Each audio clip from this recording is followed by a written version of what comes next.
ఇది కదా ఆఫర్ అంటే ఇప్పుడు ఎంత కొంటే అంత free విఆర్ఆ fine silver jewellery Jubilee hills check post Hyderabad. Andhra Pradesh రాజధాని అమరావతిలో దేశంలోనే అతిపెద్ద క్రికెట్ స్టేడియం నిర్మాణానికి అంకురార్పణ అతి త్వరలో జరిగే అవకాశాలు కనిపిస్తున్నాయి. ఎందుకంటే ఇది దేశంలో 1,25,000 మంది కూర్చునేటువంటి క్రికెట్ స్టేడియంని నిర్మించాలనేటువంటి ఆలోచన ఆంధ్ర క్రికెట్ అసోసియేషన్ చేసింది. అయితే ఇది రాష్ట్ర ప్రభుత్వంతో డిస్కస్ చేసిన తర్వాత ఆంధ్ర క్రికెట్ అసోసియేషన్ ఒంటరిగా దీన్ని హ్యాండిల్ చేయలేదనేటువంటి డెసిషన్కి వచ్చిన తర్వాత రాష్ట్ర ప్రభుత్వం బీసీసీఐని అప్రోచ్ అయింది. ఇటీవల షార్జాలో జరిగినటువంటి ఇండియా పాకిస్తాన్ క్రికెట్ మ్యాచ్ సందర్భంగా బీసీసీఐ ఇంటర్నేషనల్ అంటే ఐసీసీ ప్రెసిడెంట్గా ఉన్నటువంటి జై షాతో విద్యాశాఖ మంత్రి నారా లోకేష్ భేటీ అయ్యారు. అక్కడ కూడా ఈ అంశం చర్చకు వచ్చినట్టుగా వెల్లడించారు. అదే క్రమంలో అమరావతిలో ఎక్కడ ఈ నిర్మాణం చేయాలి, ఏ ప్రాంతం అయితే అనువుగా ఉంటుంది, ప్రధానంగా అమరావతిని 9 థీమ్ సిటీస్గా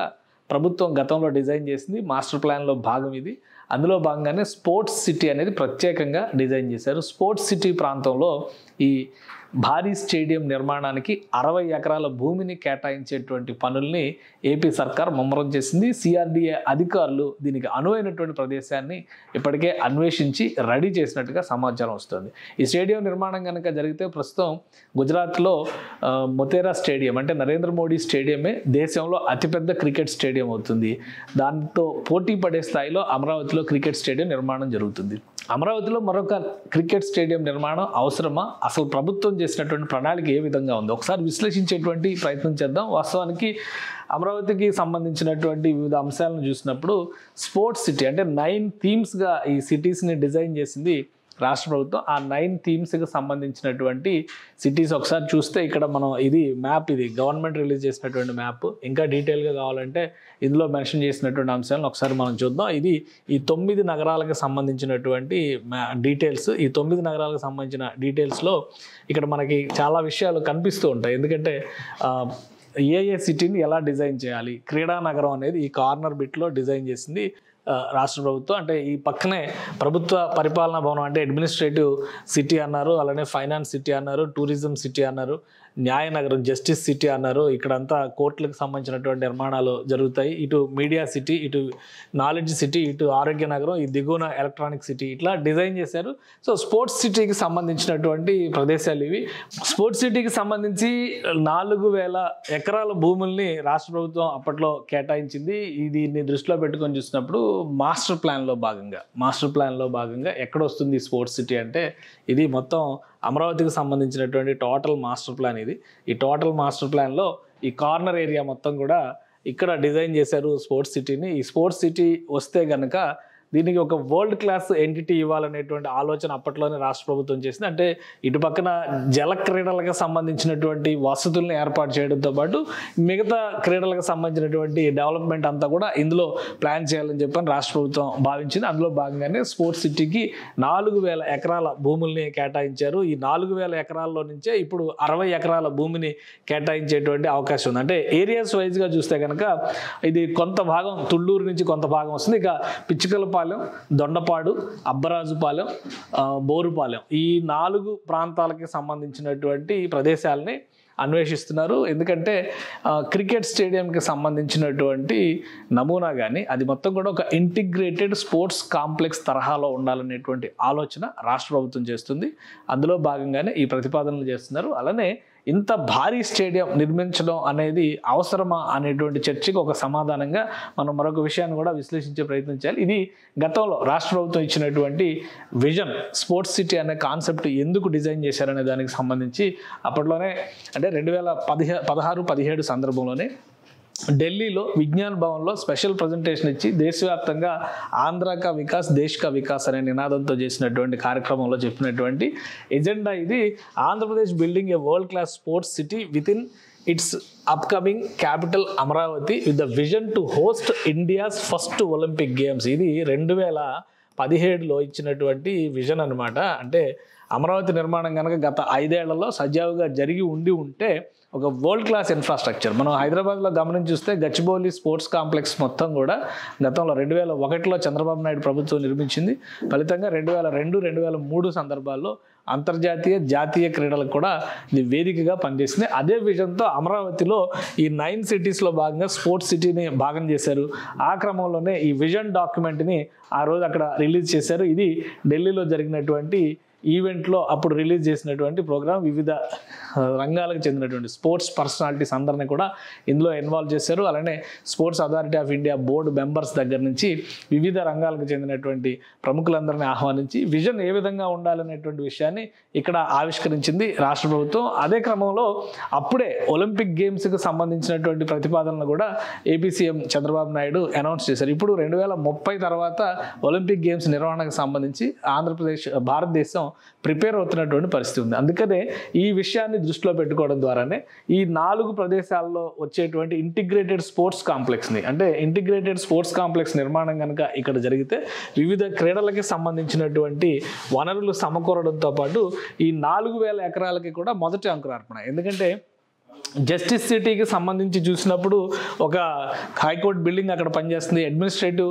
బ్లాక్స్కి సంబంధించి, అంటే అడ్మినిస్ట్రేటివ్ సిటీకి సంబంధించి ఒక్కొక్క సిటీ 9 థీమ్స్ చెప్పారు కాబట్టి ఈ 9 థీమ్స్లో ఒక్కొక్క యాక్టివిటీని రాష్ట్ర ప్రభుత్వం ఇప్పటికే మొదలుపెట్టింది. ఎడ్యుకేషన్ సిటీ అనేటువంటి, నాలెడ్జ్ సిటీ అనేటువంటి పేరుతో డిసైడ్ చేసినటువంటి ప్రాంతంలో అనేక ప్రైవేట్ యూనివర్సిటీలకి, ప్రభుత్వ రంగ విద్యా సంస్థలు కూడా ప్లేస్ అలాట్మెంట్ జరిగినటువంటి పరిస్థితి ఉంది. సో దీన్ని దృష్టిలో పెట్టుకునే క్రీడా నగరంలో మొదటి ప్రాజెక్ట్, అంటే స్పోర్ట్స్ సిటీలో ఫస్ట్ ప్రాజెక్టు ఈ క్రికెట్ స్టేడియమే కాబోతుంది. అలానే ఈ క్రికెట్ స్టేడియంకి సంబంధించి ప్రభుత్వం, ఆంధ్ర క్రికెట్ అసోసియేషన్ కొన్ని అంచనాలు వేసింది. 60 ఎకరాల భూమిలో దీన్ని నిర్మిస్తారు. 60 ఎకరాలకి సంబంధించినటువంటి నిర్మాణం అంటే చాలా పెద్ద నిర్మాణం అవుతుంది. అదే ఖర్చు కూడా 800 కోట్ల రూపాయల వరకు ఖర్చు అవుతుందని చెప్పని ఒక అంచనా వేశారు. దీనికి సంబంధించినటువంటి డీటెయిల్ ప్రాజెక్ట్ రిపోర్ట్స్ పైన ఇంకా అధికారులు వర్క్ చేసేటువంటి అవకాశం ఉంది. ఆంధ్ర క్రికెట్ అసోసియేషన్ ప్రెసిడెంట్గా ఉన్నటువంటి కేశినేని చిన్ని ప్రస్తుతం విజయవాడ ఎంపీ కూడా ఆయన బీసీసీఐతో టచ్లో ఉన్నారు. ల్యాండ్ని గుర్తించిన వెంటనే ఈ ప్రాంతంలో ఉన్నటువంటి ల్యాండ్ని, అంటే అబ్బరాజుపాలెం కానీ అక్కడ ఉన్నటువంటి పిచ్చుకలపాలెం కానీ ఆ ప్రదేశాల్లో అనువైనటువంటి ల్యాండ్ని గుర్తించిన తర్వాత టోటల్గా ఈ ల్యాండ్ని బీసీసీఐకి హ్యాండ్ ఓవర్ చేయబోతున్నారు. అంటే బీసీసీఐ ఆధ్వర్యంలోనే ఈ ప్రాజెక్టు జరుగుతుంది. రాష్ట్ర ప్రభుత్వం నుంచి డబ్బులు పెట్టేటువంటి అవకాశాలు తక్కువ ఉన్నాయి కాబట్టి ఇన్ఫ్రాస్ట్రక్చర్ డెవలప్మెంట్ బాధ్యతని రాష్ట్ర ప్రభుత్వం తీసుకుంటుంది. ఆంధ్ర క్రికెట్ అసోసియేషన్తో సమన్వయం చేసుకుంటూ బీసీసీఐ ఈ ప్రాజెక్టు నిర్మించేటువంటి ప్రణాళికని ముందుకు తీసుకెళ్తే, ఎందుకంటే బీసీసీఐ దగ్గర ఉన్నటువంటి ఫండ్స్ రీత్యా కానీ ఇతర దేశాల నుంచి ఉండేటువంటి సంబంధాలు రీత్యా కానీ బీసీసీఐ అయితేనే ఈ ప్రాజెక్ట్ హ్యాండిల్ చేయగలదనేటువంటి ఆలోచనతో ఏపీ ప్రభుత్వం ఉంది.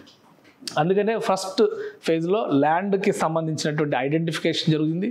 ఈ ల్యాండ్ని బీసీసీఐకి బదలాయించేటువంటి ప్రయత్నం అతి త్వరలోనే, బహుశా ఒక నెల రోజుల్లోనే ఈ ప్రక్రియ పూర్తయ్యేటువంటి అవకాశం ఉంది. ఆ తర్వాత ప్రణాళికాబద్ధంగా బీసీసీఐ 3 నుంచి 4 సంవత్సరాల్లో దీన్ని డెవలప్ చేసేటువంటి బాధ్యతను తీసుకుంటుంది. అయితే ఇక్కడ ఇంకొక ప్రశ్న కూడా వస్తుంది. ఆల్రెడీ విజయవాడ సమీపంలో, అంటే మంగళగిరిలో ఒక ఇంటర్నేషనల్ క్రికెట్ స్టేడియం నిర్మాణంలో ఉంది. దాన్ని పూర్తి చేయకుండా ఎందుకు ఇంత పెద్ద ప్రాజెక్ట్ తీసుకున్నారు? వాస్తవానికి మంగళగిరిలో నిర్మాణంలో ఉన్నటువంటి స్టేడియం ఒక 30 నుంచి 40 వేల మంది ప్రేక్షకులు కూర్చునేటువంటి స్టేడియం. 4 నుంచి 5 కోట్లు ఖర్చు పెడితే ఆ స్టేడియం పూర్తి స్థాయిలో రెడీ అయ్యేటువంటి అవకాశం ఉంటుంది. అయితే గత ప్రభుత్వం దీనిపైన పెద్దగా శ్రద్ధ చూపించకపోవడం, ఆంధ్ర క్రికెట్ అసోసియేషన్లో ఉన్నటువంటి అప్పటి బోర్డు మెంబర్స్ కూడా దీన్ని పట్టించుకోకపోవడం వల్ల పూర్తిగా అది ఆగిపోయింది.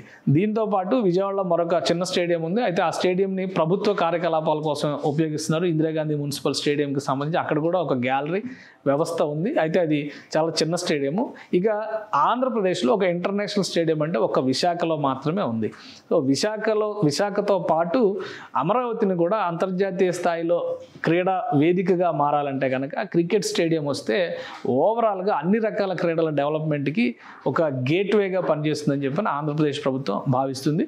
అందులో భాగంగానే దీనిపైన ఒక క్లారిటీ వచ్చేసింది.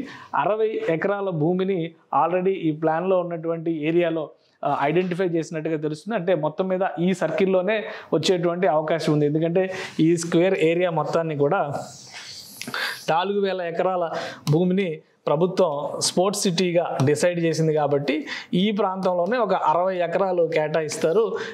మ్యాక్సిమం ఇటు క్రికెట్ అంటే కృష్ణానదికి అతి సమీపంగా ఉండేటువంటి ప్రదేశాన్ని చూడొచ్చు, లేదా ఇటు సైడు అబ్బరాజుపాలెం నుంచి దొండపాడు మధ్య అయినా కానీ ఈ ప్రాంతాన్ని పరిశీలించేటువంటి అవకాశాలు ఉన్నట్టుగా తెలుస్తుంది.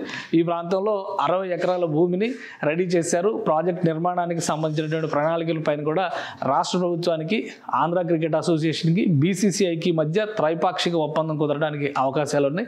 ఒక్కసారి ల్యాండ్ హ్యాండ్ ఓవర్ చేసిన తర్వాత బీసీసీఐ పూర్తి స్థాయిలో దీనిపైన అధ్యయనం చేస్తుంది.